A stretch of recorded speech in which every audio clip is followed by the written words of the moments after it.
What is going on, everybody, and welcome to this week's episode of the Delicate Plan podcast. I am Primitive, your channel host, and as always, I got the co-host with the most, Dante. How's it going, my man?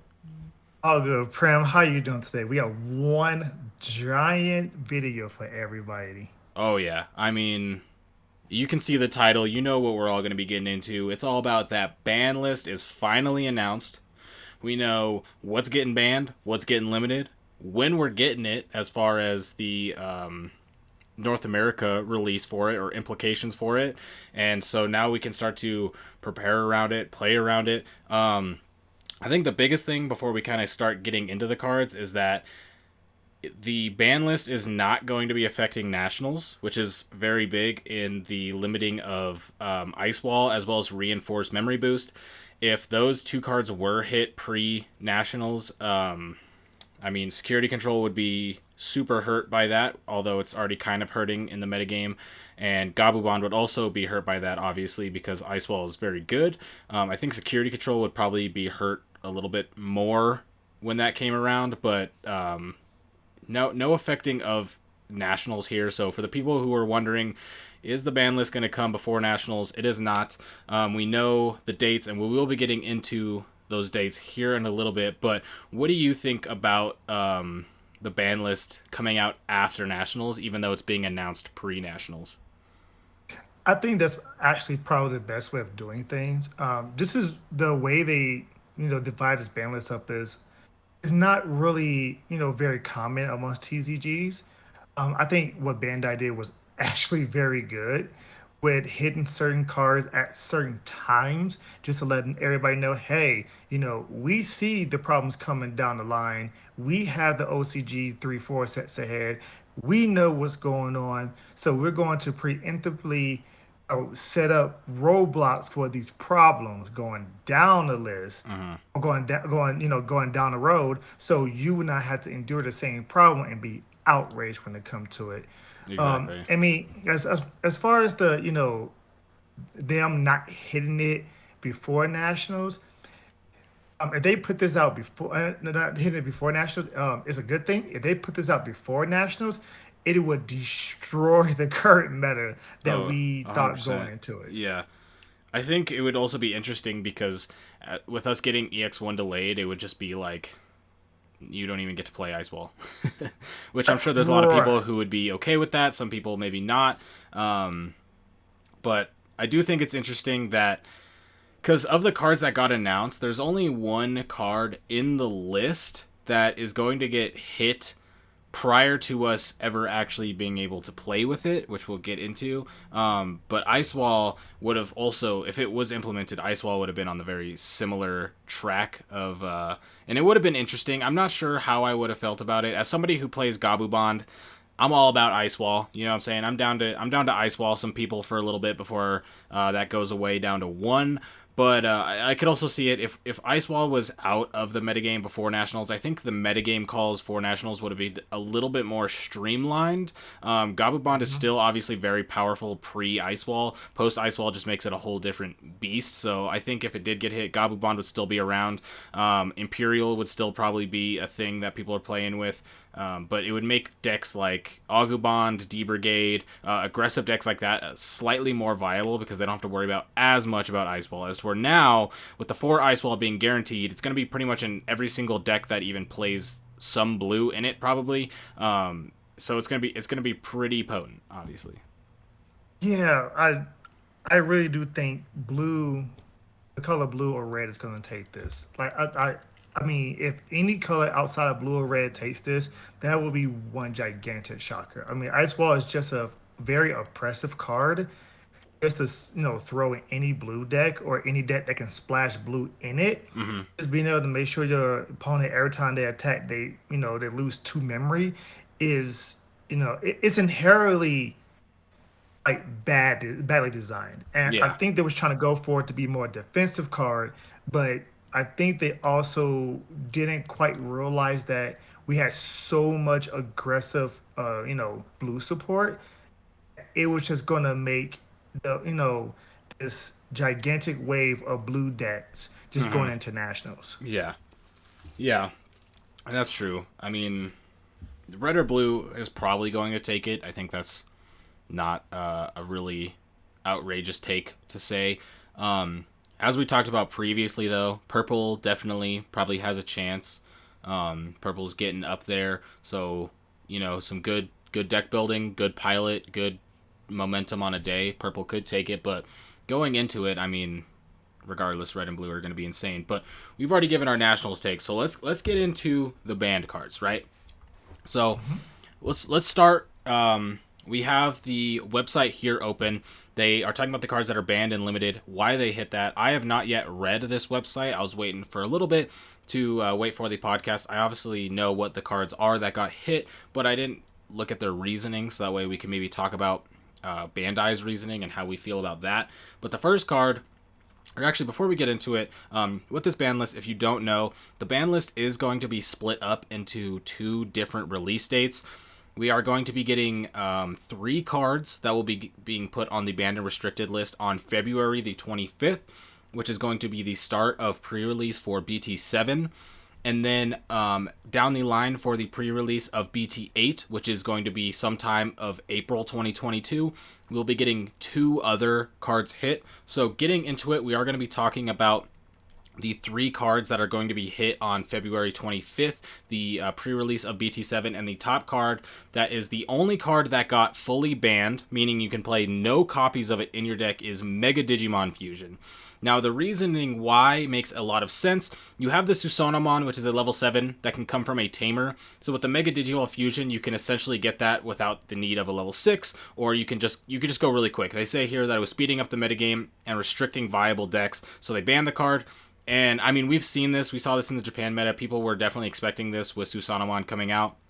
Mega Digimon Fusion is a card that definitely made the metagame a little bit more stale, from what I can tell, because it was just so powerful. And this is just talking about Susanamon. Susanamon is not the only card that Mega Digimon Fusion would be gaining advantage from. It is just the most powerful card and the most prominent card, and made BT7 a little bit stale because there was just so much Susanamon. So I definitely agree with this Mega Digimon Fusion ban. Me and Dante talked about it maybe being at 1 at most, just like it is with HPD, but Mega Digimon Fusion is much, much more powerful than HPD, so I do kind of agree with this ban here. Yeah, I also agree with this ban too. For this to be the very first card to be outright banned instead of restricted, it warrants the ban. It's very worthy of it. This is a direct hit to Live Loop as well. If people do not understand that, Live Loop was actually playing this card to go into Omnimon Zords for free, to then mill 3 cards, then put 2 extra bodies on board so they can continue to loop. Yep. It was getting more and more impressive, especially now that people was figuring out how to play against security control. And with purple decks going into EXO1, they just play system shutdown, and their security control matchup is that much more viable for them because they already play white. They already play a couple of white tamers. Yeah. So this card is, like we said, this card was designed fairly because you needed to have a white tamer. You needed to have a white Digimon in order to play. You couldn't just play it in any deck. Then going from a 6 to a 7. But then when hybrid tamers came out, when new, more powerful level 7 was starting to come out that were white, we both agreed this card has to go. More conservative, we said 1, so you have to draw it, but it has to go, or else it was just going to just break the entirety of the game. Yeah. And I mean, the thing is like outside of Susanamon, level 7s and future sets are looking pretty good. White Tamers are looking pretty good. And Yeah. yeah, like we said, the one made it so it was kind of, if you played it at 1, you'd have to hit it. It would be less consistent, but you'd still have this very powerful combo that you could go to. But with it being banned too, I think it just helps with general game design. So that way in the future they don't have to be like, okay, well we can't print this because Mega Digimon Fusion.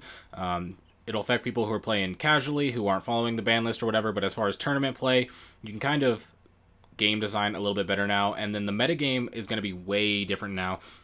The main thing that I was saying is that with Mega Digimon Fusion being banned completely, going into our BT7 metagame means that we are going to be essentially playing a completely different metagame than they were in Japan. I do agree with that. I mean, just the whole format of the best two out of three opens up a lot of debts on our end. We like how we was talking last podcast. Security control is not a thing over there. Security control is a big thing over here. But people are starting to take against it. Over there we had, what was it? Green Yellow Rookie Rush over there. Mm, Actually winning a couple of events. Rookie Rush over here is pretty much dead.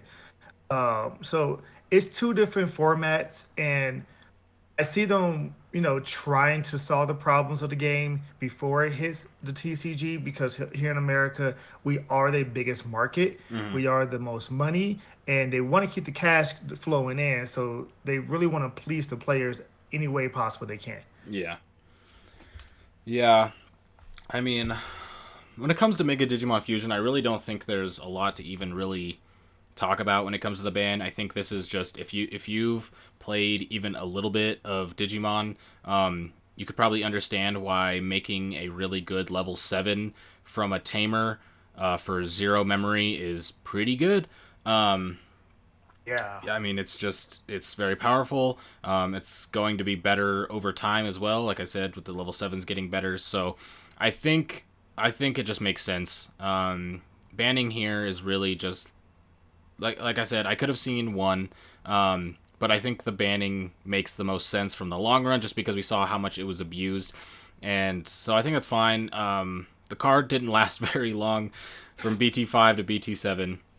Not yeah, not long at all. Saw very little play up until BT7, just in the purple style decks, and then post BT7, it just became such an oppressive card that you can't really give it you can't give it this much power, especially now because we're getting Analog Boy and EX1, right?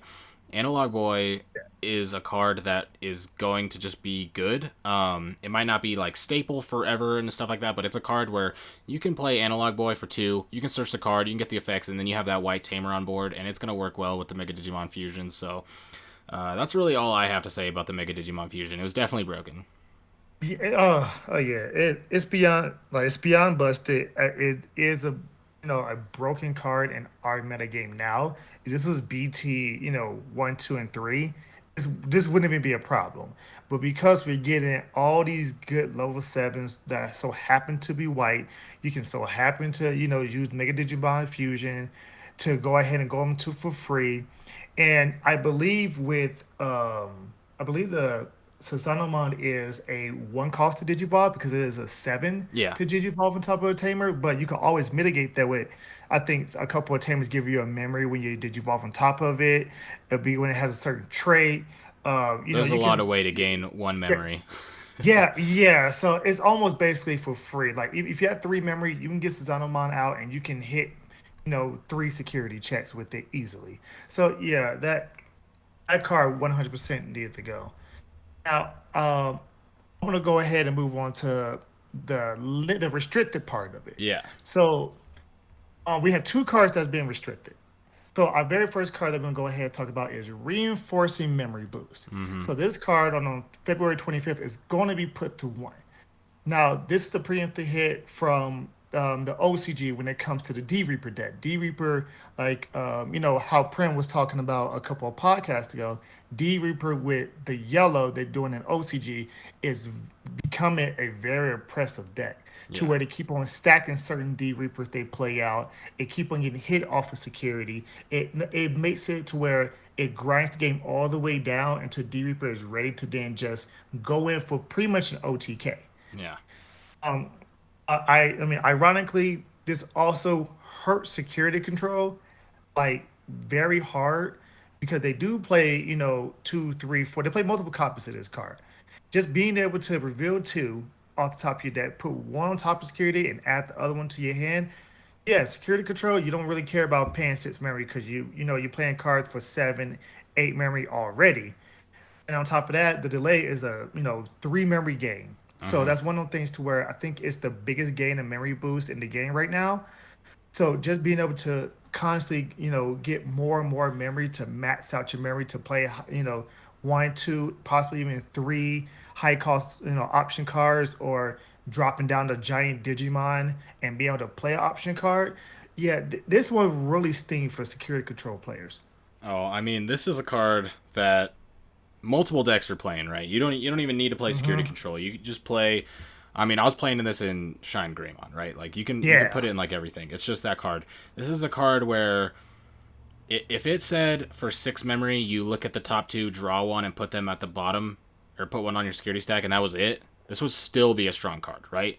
Yeah. But on top of that, you get to delay for 3 memory later, right? And so this card pretty much just outclasses anything that's even remotely close to it. Let's take Holy Wave, for example. Sure, Holy Wave has the security trigger of Recover 1, as where this has the security trigger of just putting it in the battle area without getting its effect, but you do get to delay later.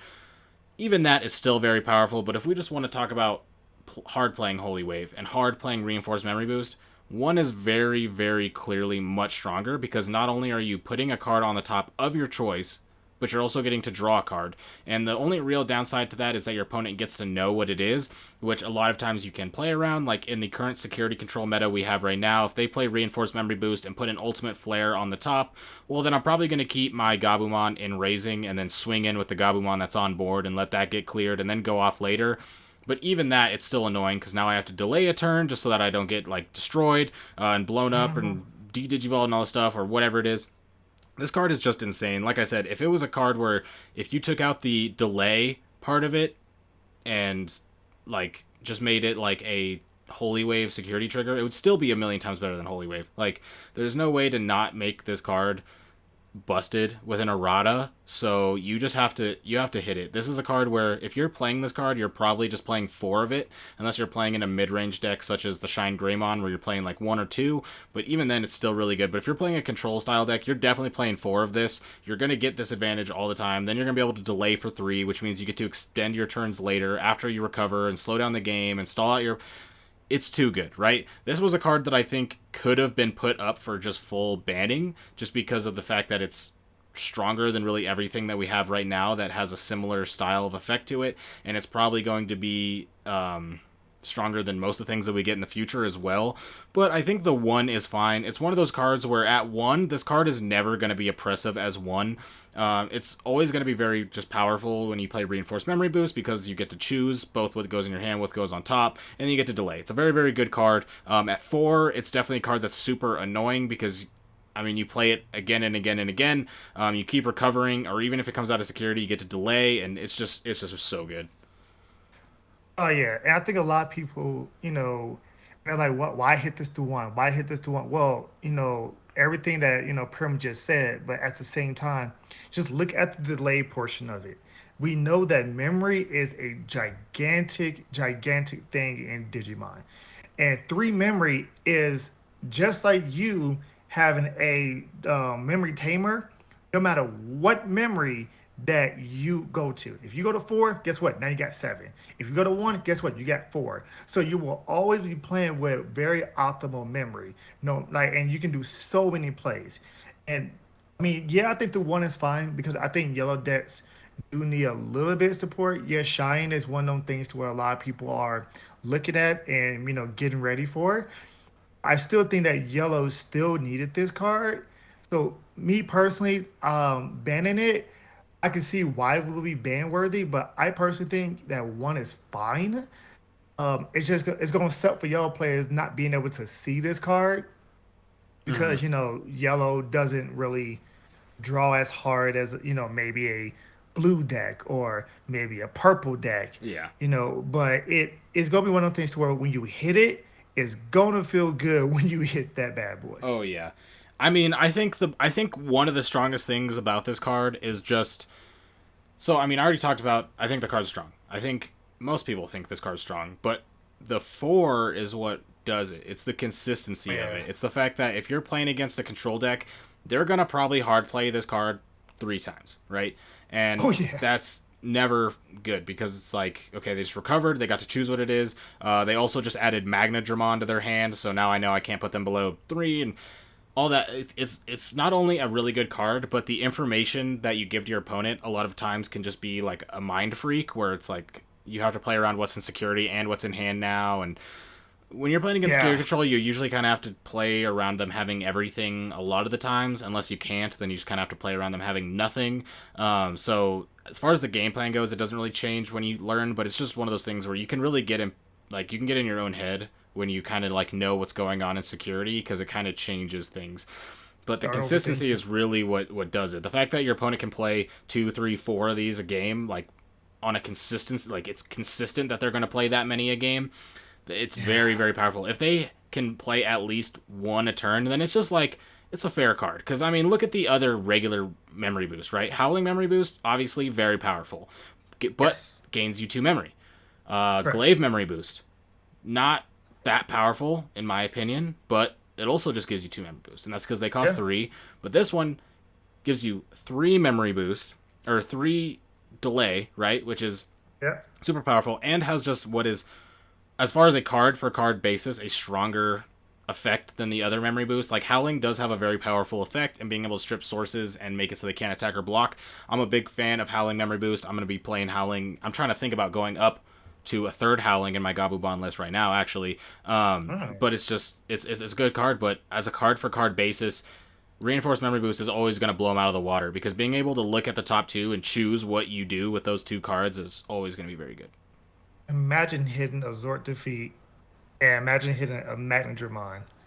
And you're like, oh, I'm gonna add the Magnadramon to my hand and then put the Zort Dude, defeat on putting the top of my sword to feet security. is so, I hate it, bro, because it's like if you swing into security and you can just be like, okay, hopefully I don't hit a Zwart, and it's just like, okay, if I swing one security, they get a Zwart on board or Zwart to feed on board now, and you may or may not have a card to play around it, and so it's like this card, I think this card was very reasonably hit to one in both the Japanese metagame where they don't even play security control that much. This was Right. also a problematic card just because, like I said earlier, it's a card that has cards that are very similar to it and what they do, but none of them are even close to the power level of this, and so it just kind of Yeah. makes a lot of other cards obsolete. But the delay effect is also just good as well. Oh yeah, that delay giving them three memory is people. If you play Digimon, you know how good one memory more can be. Oh my Just going goodness. from three to four, just going from one to two, just going from nine to ten. Like it opened up so many more options, and just being able to get that one extra memory. And I mean, we didn't even talk about hitting this thing out of security. You hit it out of security, you give your opponent a free plus three memory the next turn. Yeah, So exactly. it's just it's mind-boggling that what you can do with three extra memory in this game. Yeah, and it's like it's one of those things where the security effect, like, so like Hammer, Spark, and Ice Wall, right? You hit it and you gain two memory, or Jack Raid, you hit it and you gain two memory. Yeah. But this has like a very kind of similar effect where it's just like you hit it out of security and you don't end your turn, but your opponent basically has to get three memory on any turn of their choice, and that's pretty good. When like Yeah. this, like not even getting this card's main effect out of security is still good. It's still annoying when you hit a reinforced memory boost at security because you're just like, okay, cool, they now have three memory, and if you don't have something like a Gazimon or a Doki Betamon, then they're popping that. They're gonna probably make it so they can get, if you're playing against security control, they can probably gain enough memory to where they can play two cards in one turn, which is never a place you want to be against versus security control. You want them to be able to be at their like one turn or one card per turn type deal because they play so much Mhm. memory. But if they get up to like eight, they're just like, oh, okay, well, I'll ultimate flare your board and then I'll play Magnangemon and recover, and you're like, oh, and it's just like it's rough. It's I agree. It's right. Me and you have been in those situations way too many times, Too many especially with our times, bro. security players. I'm Now, not sad to see this card go. All right, we got some people in Colorado who are like real sad to see this card go because they want to play it 400 times a turn. yeah. I'm just get it out, get it out. Let's get it out early. Like And there's no cards that get rid of option cards that's left on board, is there? all delete. Or at least the only one. I know Zort Defeat, when you Digivolve, you can get rid of a Tamer. But yeah, Yeah, all Delete yeah, is the only way you can get rid of these option cards. yeah. So, oh my goodness. Jeez All right, Louise. let's go ahead and go into the next one. The one everybody wants to talk about, right? Right. Ice Wall, baby. All right. So, next card and the third and final card that will be coming to the restricted ban list on the 25th is going to be Ice Wall from the EX1 set, and it's going to be being put down to 1, just like the reinforced memory boost being restricted down to 1. And I mean, oh, where do we even start with Ice Wall? So, Ice Wall is a card that no matter what angle you look at it, no matter if you got wacky goggles on or you got X-ray vision, right? This card is going Mm-hmm. crazy when you look at it. It's 1 cost option card, which is already very powerful. The ability to have a card that does something valuable for 1 memory is huge. When you play it, next turn, all your opponent's Digimon cannot, or well, they can attack, but when they attack, they lose 2 memory. Even if they come out of raising, or if you put a hybrid on top of a tamer, whatever, right? And then it has the security, the same thing as Hammer Spark, of gaining 2 memory. So everybody's been talking about Ice Wall. Ice Wall, I hate Ice Wall this, I hate Ice Wall that, Ice Wall sucks this, Ice Wall sucks that, right? And, Mm-hmm. I mean, I play... I be jamming Ice Wall all day. You already know, right? I'm prepping for Yeah. Nationals, I be Ice Walling. And the thing is like, even as somebody who uses Ice Wall, I understand that it's bad, right? Because like I'm getting the benefits of it as a Gabumon player because I can play Ice Wall, people swing into my Ice Wall, blah blah blah blah. But there's so many times where I'm play testing for Nationals where it's just like, okay, I'm gonna go down to 0, and then I'm gonna play Ice Wall to put my opponent at 1, in a game that they could have potentially just won because they could just swing in for multiple checks and go for game. Now they can't because they have 1 memory, and if they swing, their turn's over, and then I'm going to promote my Gabumon next turn and win. So this card is just super oppressive in every way. Being able to choke them at 1 and make them pay 2 memory to attack so they can't do anything is oppressive. Having it come out of security and gain 2 memory is pretty oppressive. All of it. I mean, and the fact that it also stacks, which is something that's crazy. You can play 2 Ice Walls, and now your opponent attacks. They have to pay 4 memory. It's just a card where it almost invalidates a whole strategy of deck. Yeah, and I'm gonna give some people a little insight coming from a design point. So people have to understand why did they make this card? Well, Rookie Rush was running rampant over in the OCG.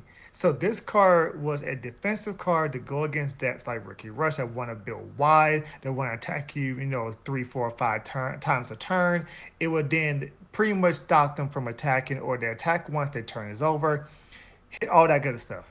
With that being said, they still messed up on this card because this card is way overpowered. Light Prim said you can stack this. So if you have 2 of these and you're at 1 memory, you can go Ice Wall, Ice Wall. Now if your opponent even attempts to attack, they lose 4 memory, and then imagine hitting a Hammer Spark or hitting another Ice Wall, and then now you put your opponent, you put your opponent from 3 to 5 because you're at 1. So when you attack, you give them 3, hit one of these in security, give them 5. So now your opponent is at a gigantic advantage, and really, like, I mean, we see this in Gabumon, we see this in Imperial, we see this in Hexabla, we see this in blue decks. Yeah, we But see if this in you can blue. make right, if you can mix a blue deck with anything else and make it work, all you do is throw in 4 ice walls, and that's game. 100%, that's it. That's game, and you'll be able to win a lot of matches you are not supposed to win. So this card is, yeah. I mean, honestly, I think the card was, my opinion. I think the card is poorly designed. Hmm. If it was a 3 cost, I think it'd be a lot more balanced because then you can't choke your opponent out of memory that easily. But it's still just, it's very oppressive. Oh, it's And hitting this to 1, I mean, that's being conservative. Like, you hit this to 1, okay, that's fine. You draw the 1 ice wall, maybe it can, change the game in your favor. It all depends on skill from there and luck. But still, just having this card in the game, man, you're talking about future designs. Like, you better not get, you might not have any Digimon that grabs a blue option card from your oh trash my and adds it back god. to your hand because you're gonna be seeing this thing recycled and looped. Oh my god. So Dante, let me ask you a question real quick, okay? Yeah, Hammer Spark, okay? yeah, Is Hammer Spark a good card? it is. How good of a card would you say it is? On like a scale of 1 to 10, where would you rate Hammer Spark? I give it a 5, maybe a 6, because you have to know what to do with the extra memory. Okay. Well, Hammer Spark is a pretty stable card, right? It's pretty good. Yeah, Okay. yeah. If we go into EX1 with the release of Ice Wall, and we look at a lot of the Imperial Dramon lists that are going around on the internet right now, a lot of lists are playing one, maybe two Hammer Sparks so they Right. can fit the four Ice Walls in Imperial. This card is Yeah. so strong and like so ridiculously powerful that people are cutting what is probably one of the most like iconic blue cards in the entire game just because they don't when you're playing when you got to build up to level 5 level 6 level 7 you can't play as many option cards as you would in like Gabubon, right? So you got to make room Right. somewhere. So it's well, you used to play 4 Hammer Spark and some Howlings, but now you got to fit in those Ice Walls, so you got to cut out Hammer Sparks, and that's just insane because it's like Hammer Spark was that card where it's like you played blue, you're playing 3 or 4 Hammer Sparks. Now it's just Mhm. like Ice Wall is that card. And so just to go to show, if you're playing and you think Hammer Spark's a good card, this card is a card that beats out Hammer Spark.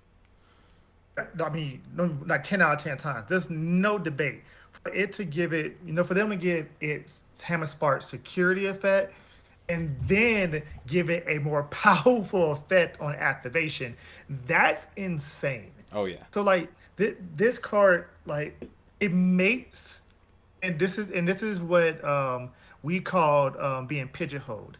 It makes blue decks need to play this card.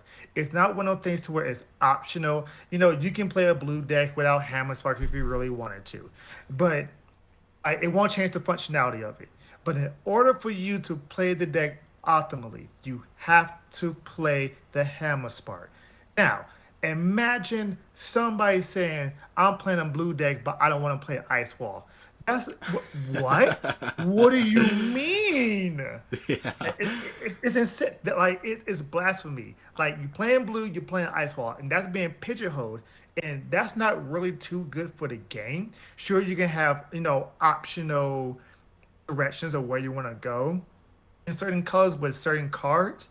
Like, there's some lists in purple that play Lady Devilmon. There's some that don't. There's some lists that play Labramon. There's some lists that don't. So it's one of those things where, yeah, it's good. But if you're playing blue and you're not playing Ice Wall, you're not playing blue correctly at all.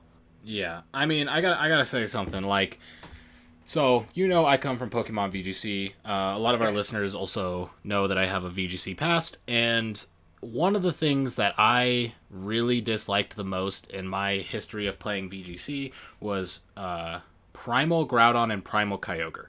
And the Oh my reason why I goodness. disliked Primal Groudon, Primal Kyogre was for a completely different reason than maybe a lot of other people did. The reason I didn't is because they had weather effects that did not go away, and they Permanent. if you tried to switch the weather with something that wasn't other than Groudon, Primal Kyogre, it wouldn't work. So as Yeah. somebody who played VGC from 2012 to 20 or 2011 to 2015, at that point weather was a very very prominent thing in the entire metagame and everything about it. And then when Primal Ground and Kyogre came around, those completely changed. It was sun and Yeah. it was rain. Rain And a lot of team. the Yep. times they didn't like a lot of the teams didn't even fully take advantage of those weathers. It was just the Pokemon themselves were so strong, and so you got into this little pigeonhole where we had these many years of VGC archetypes that people will rely on, which were about weather, and all of those besides rain and sun were completely invalidated because of these Pokemon's existence. And so that really I really didn't like it because you almost had to put one of them on your team and you couldn't put other weather stuff on your team. And so it was very like you said, pigeonholed. Okay, and Ice Wall reminds me of this very the same. Ice Wall, if you're playing a blue deck, you have 46 cards you can work with because 4 of them are already taken with Ice Wall.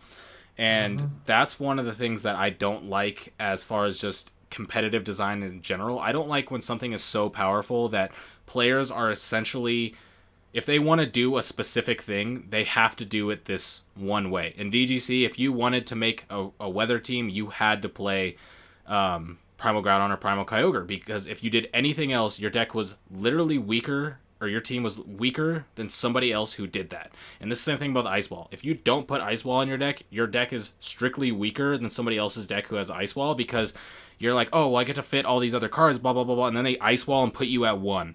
And then they do it again next turn. And then you're just like, okay, or you have one security left, and or your opponent has one security left, and you're about to go in for game, and then they double ice wall you and put you at, you go to your 3 with your memory tamer. But now if you attack, you have to pay 4 memory.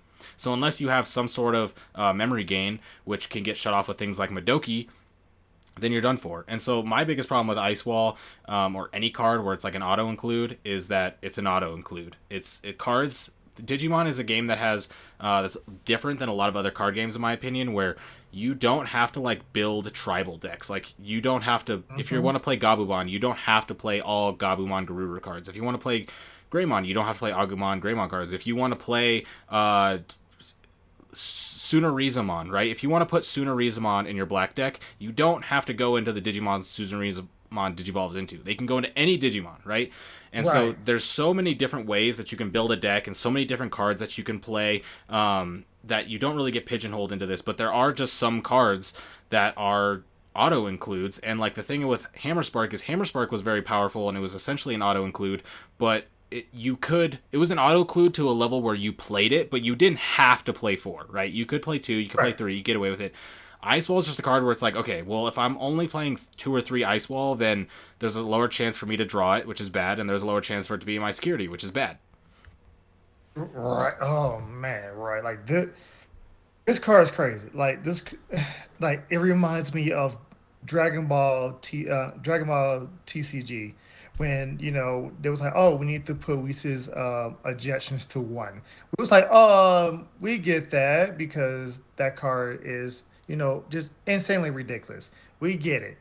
So it's one of the things to where if you're gonna have to play it, it's gonna be one of the things to where you're gonna you're just going to be pigeonholed into it, Yeah. and that's bad card design, 100%. All right, Dante, I do have a question for you. Like, we can talk Yeah. about how broken Ice Wall is, right? Yes. But Ice Wall at 1, okay? So in the future, Ice Wall at 1. Where are we at with Ice Wall at 1? It's still honestly, it's still a auto one of, like, you played as maximum capacity, but it takes away from okay, it takes away from people doing it to you and vice versa of, oh, okay, let me pigeonhole you to one. Let me starve your memory to one because I play two ice walls.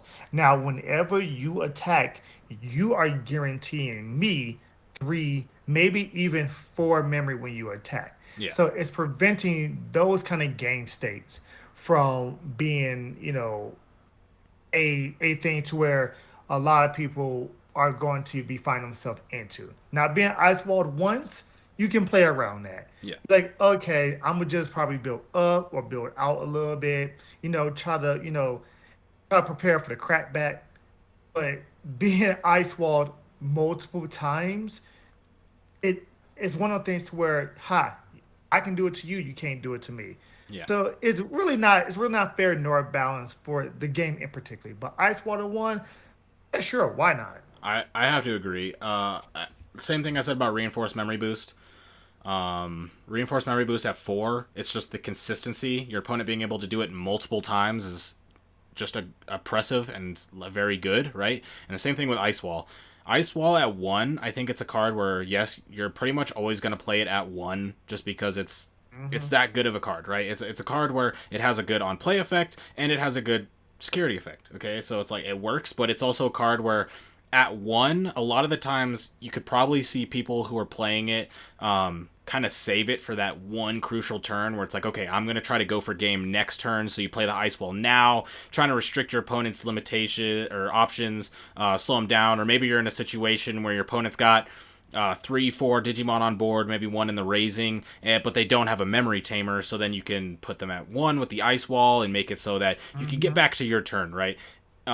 It's still objectively an incredibly powerful card. Ice wall is giga insane, but at 1, I think it's way better because one of the things right now in our current state, Gabumon like has essentially 8 Hammer Spark triggers in security. They're with the 4 Yes. ice walls, you now have 4 hammer sparks, 4 ice walls. Now you have 8 cards in security that can just you attack and you just lose 2 memory, which can either end your turn or just shorten your turn. Like how many times have you hit a hammer spark in security when you were at 4 and now you go down to 2 and you're like, okay, well now my whole turn's ruined because I can't even play this 3 drop I was gonna play because if I do, I'm gonna put my opponent at 1 and then they're gonna go to 3 with Davis. So it's like putting that to now 5, which is the 4 Hammer Spark, 1 Ice Wall, is a huge difference. Going down from being able to Ice Wall 4 times in a game or have 4 in security down to 1 is very important. We were talking about stacking is a very big thing. Literally cannot stack it now. Can't play more than one an entire game, let alone in one turn. And so it's one of those cards where at 1, this card is fair.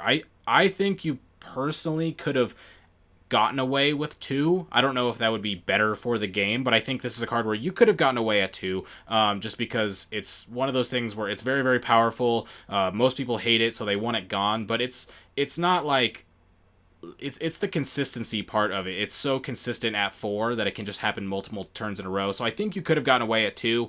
They didn't put anything to 2, so I think they're kind of straying away from semi-limited and just keeping it on restricted and banned. So the 1 is fine. It's still going to be pretty staple card. It's going to be very powerful. You're going to probably play it as like almost a combo piece where not really it's going to help you win, but it's going to make it so you can get to that combo turn if you're starting to fall behind, and then it's just a nice Hmm. security trigger to get there. So I like this at 3, I think, or at 1. Yeah, I agree with your points. It's one of those things where if it's not at 1, it needs to be at 0. It shouldn't be looped. Like it can't be looped turn after turn after turn. Hmm. That's super oppressive. I mean, Now, people on my stream I've been watching us play. I just gotta say, me and Chris will literally like ice wall each other 3 turns in a row. that's true. Like Now, I'll literally Prim, be like ice wall, and he'll ice wall pass, and I'll ice wall pass, and it's just like okay. oh yeah, I was there for All that. right, so now, April when it now, 2022, right?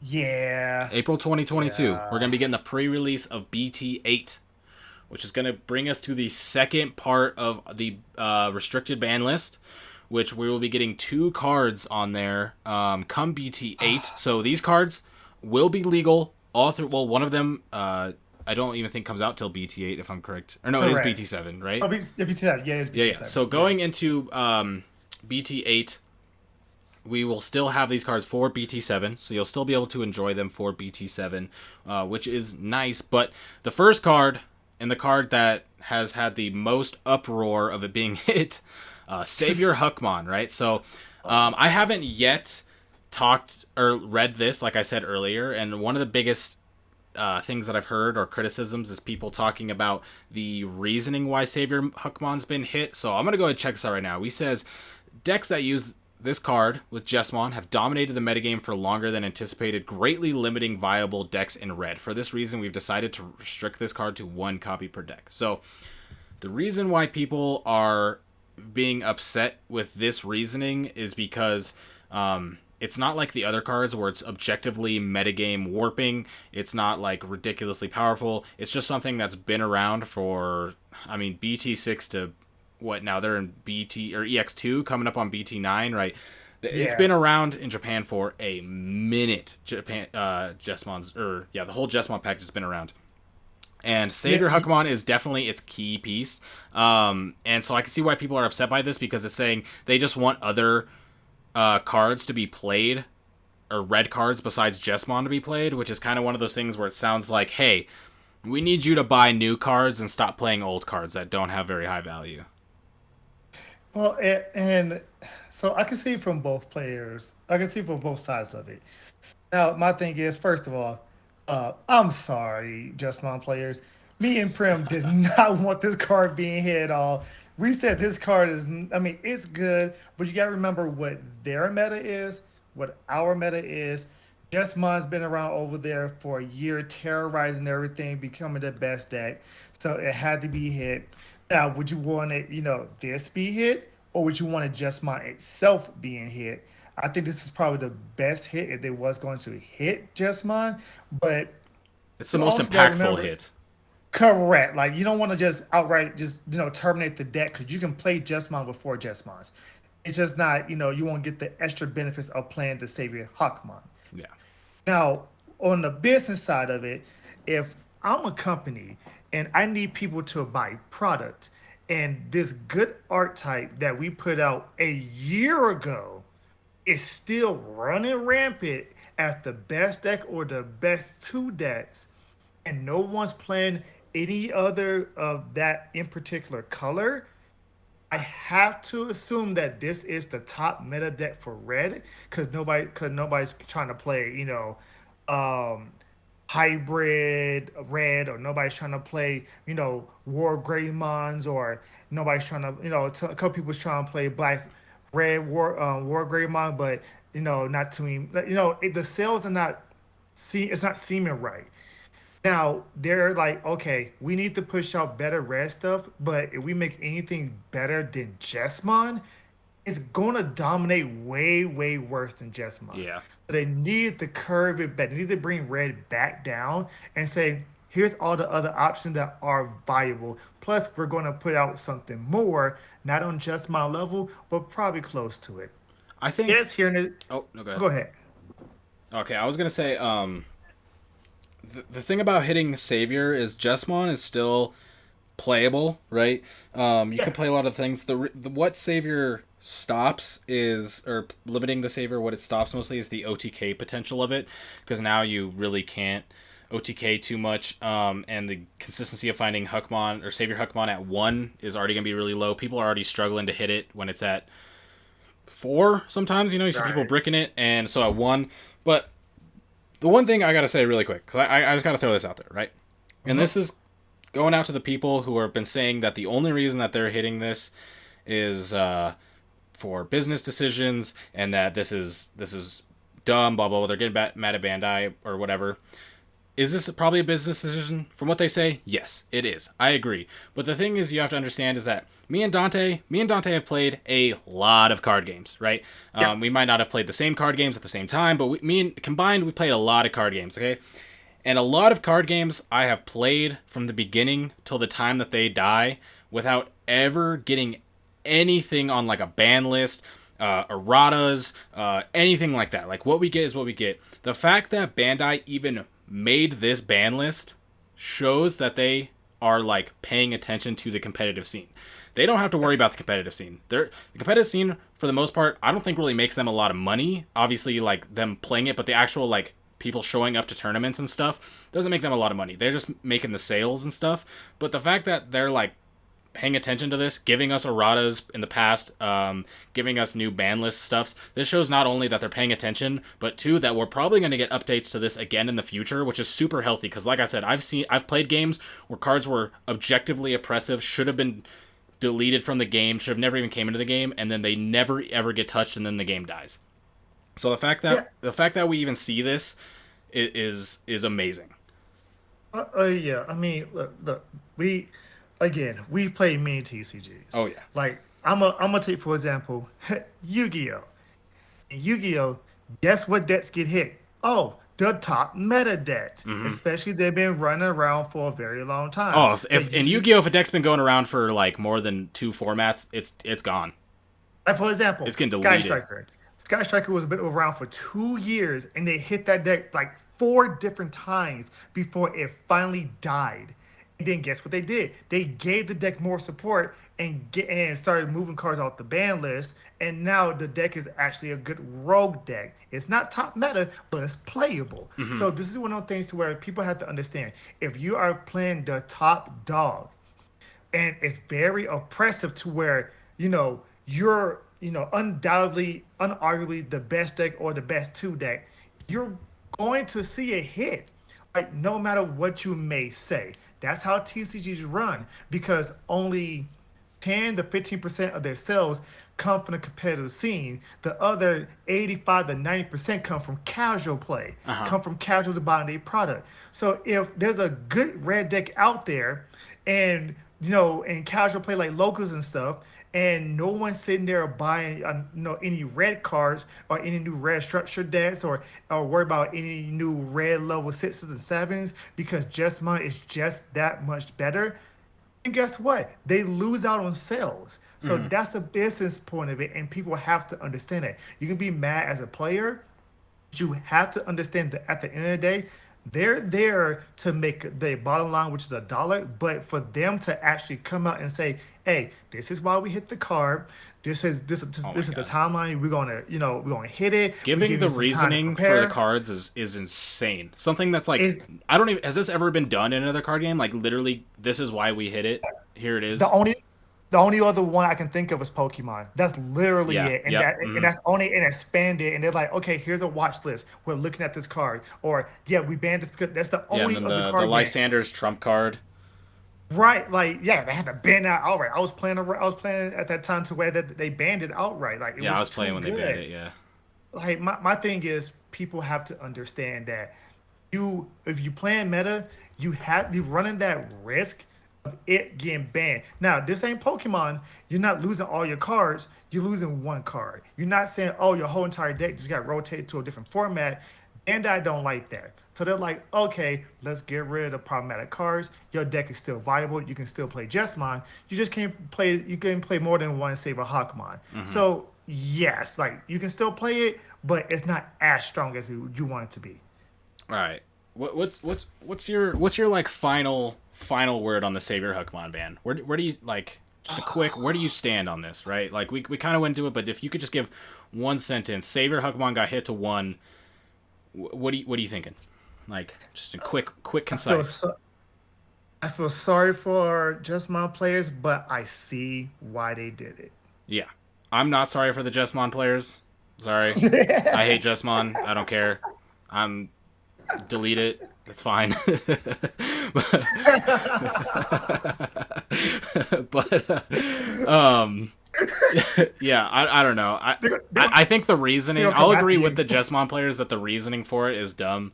It's probably not that broken that it actually needs to get hit, but yeah, like we said, it's definitely seems like a business decision, and also if players, especially the casual player base, are not enjoying something, then they that's going to affect the game because the casual player base and casual doesn't mean they don't show up to locals. There's people at my locals. Majority of the people at the locals that I go to, I would consider casual. They just like to play the game and they like to go to a place where other people like to play the game, right?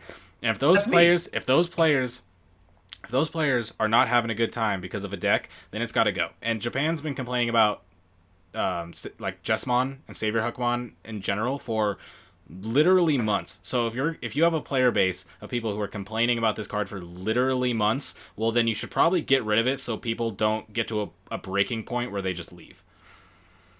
Yeah, you don't want people leaving your game. Yeah. Like, especially if you're trying to compete with the top three, Yu-Gi-Oh, Magic, Pokemon. Like, you have to make sure that the player base is somewhat satisfied, but you also have to make the profit. Yeah, Like exactly. over there, Pokemon's number one. Over here, you can arguably say it's between Yu-Gi-Oh and Magic, like whichever one. But we gotta understand, it's going to be tough for any card game to crack that top three. But every card game wants to strive to be the top three, Yeah. regardless. Yeah. All right, let's go ahead and transition into the final card on this beautiful list that we received, and that is going to go ahead and be BT7 Eismon. Now, the reason for putting Eismon to one, using BT7 Eismon and BT7 Eismon Scatter Mode in tandem makes it easier than anticipated to cycle through your deck while playing Digimon to your battle area for free. Therefore, we've decided to restrict this area or restrict this card to one. Oh wait, no, these do release on the BT8. Okay, so I'm interested on why they hit this going into BT8 and not going into BT7 is my biggest question. But I mean, we talked about this last podcast already. We actually went kind of deep on the Eismon, so I don't think we have to go super duper deep on our thoughts about Eismon as a card. But what do you? I mean, I need to hear what you need to say. Like honestly, when it comes to Eismon, I want to hear what Dante thinks because this is a whole this like crosses into the Dante boundary. Uh, okay. I see why they did it, but I still think they're a little bit off the mark. Now, I see why they did it. So the reason is because the combo was so good. You pop the scatter, just pop the scatter mode. You draw three. You pitch two of the ice mons. You put the two ice mons back, and it's one of those things to where it made purple so spammy to where you can spam out wide with it. Now they hit it, here in BT7 because come BT8, we're going to have, you know, the Chimeramon Jorgus. We're going to have more Jorgus outside of just the Mastermind stuff. So it's one of the things to where the Eismon engine is going to be very oppressive, especially in purple decks, to where it's going to supercharge it. Hmm. It's going to make it so much more faster to Jorgus in the deck. You might even see purple OTK just by playing, just four, Ice Mine and 2, 3 scatter shots with the promotes, and you just playing all kinds of stuff to just keep on bringing things back and keep on Jorgusing and keep on attacking. It's one of the things to where they want us to play with it before the real busted Jorgen stuff comes out.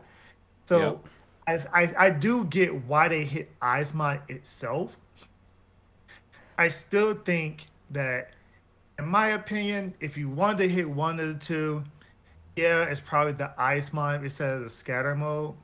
But I think they'll probably have that option card.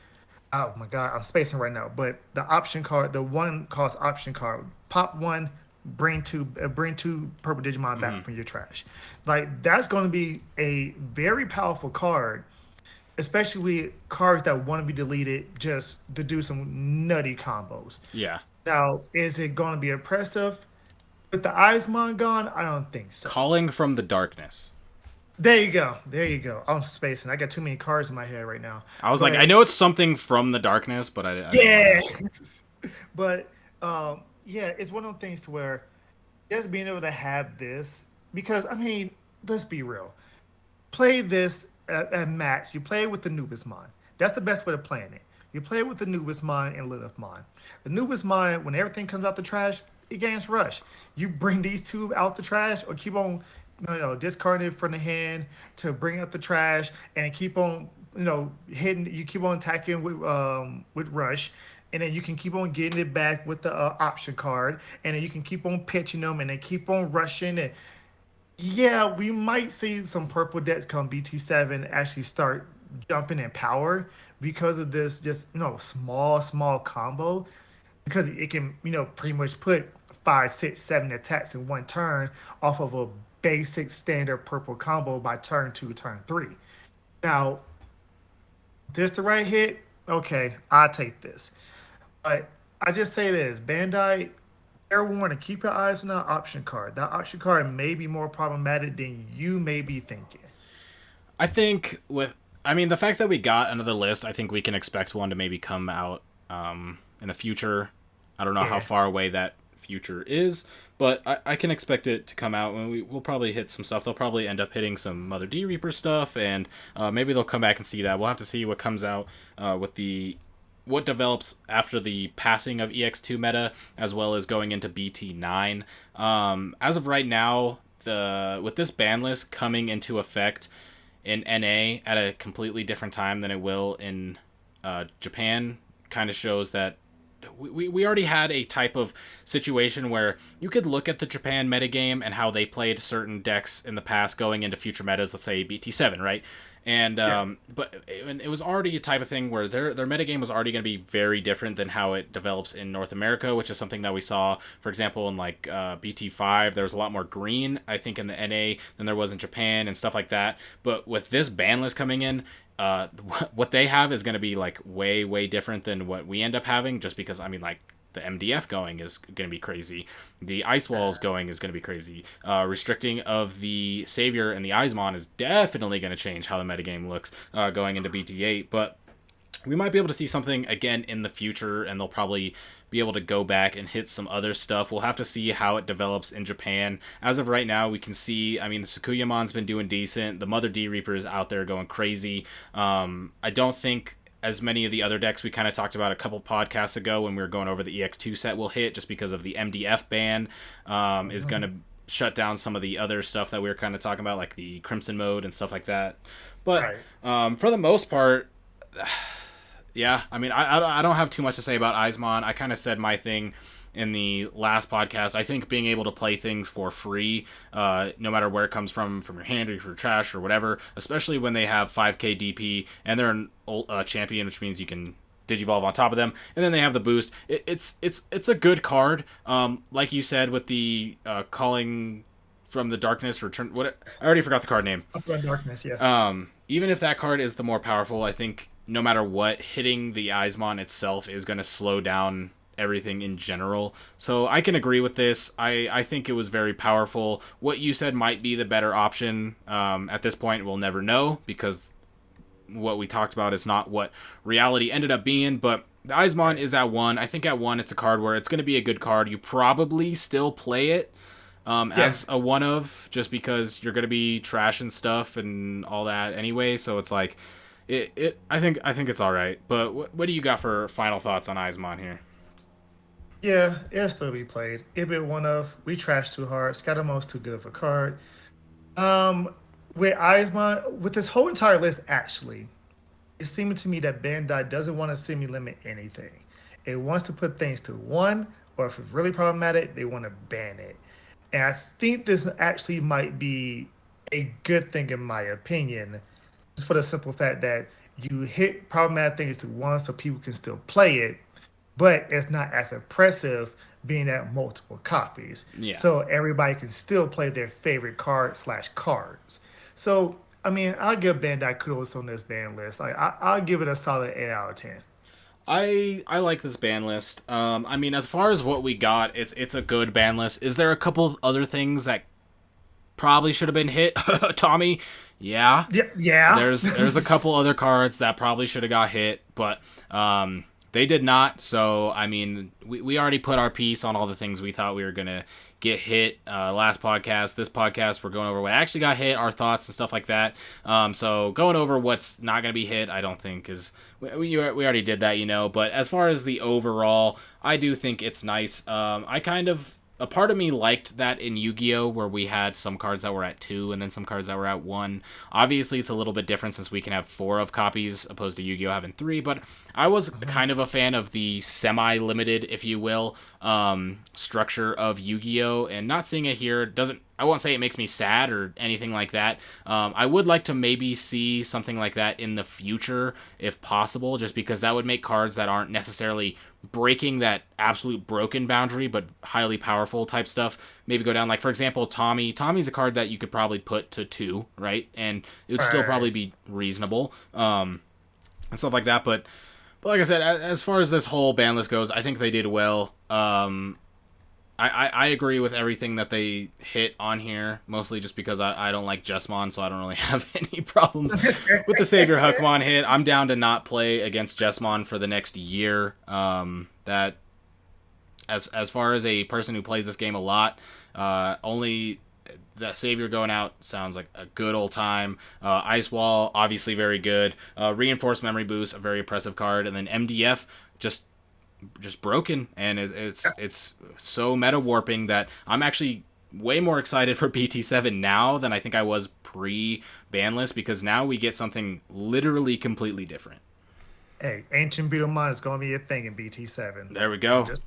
Dante's got Ancient Beetlemon coming in. You already know I'm gonna be BT7 Shine Greymoning. They didn't hit Jet Sylphie, so I'm gonna be in that. You know what I'm saying? It's going to be crazy. Oh my Oh goodness. man, but what do you got for your final thoughts on this list? We gave it a nice little rating, but is there anything else you'd want to add here? Rest in peace, Jesmon players. Might as well play War Greymon. Rest in peace, Jesmon players, is well said. I will agree. You got a couple more months left till BT8 hits, so you better play Jesmon so much that you just never want to play it again. That way it won't hurt as bad. just wear the deck out to where it's not even fun to play anymore, and then it won't hurt as bad. Just get it all out now. You know what I'm saying? It'll rip the Band-Aid off. That's kind of what I told our security control player John. I was like, yeah, dude. I was like, just play so much Digimon that you never want to play security control again, and it won't hurt that bad. I promise. Yeah, John's gonna take that to the bank. You already know that. Oh, I mean, John's never gonna stop playing security control. He can't be bored of security control. He's But playing 3 months now. He's fine. yeah. He's got 3 Musk for nationals, and then once nationals over, he'll go back to playing security control because he doesn't have to worry about his performances anymore. Right. But yeah, we're gonna go ahead and wrap it up here. This was the ban list discussion. I mean, I think they did good. Dante says he does good, and I'm excited for this. I'm excited going into BT7. I'm glad that we don't have to worry about this hitting nationals because I was playing way too much nationals prep for reinforce and ice wall to get hit pre nats. I'd be like starting to play a whole new meta. But Oh yeah. with that being said, my name is Primitive. I'm Dante. And we will catch you all next week. Thank you all. Have a good one. Peace.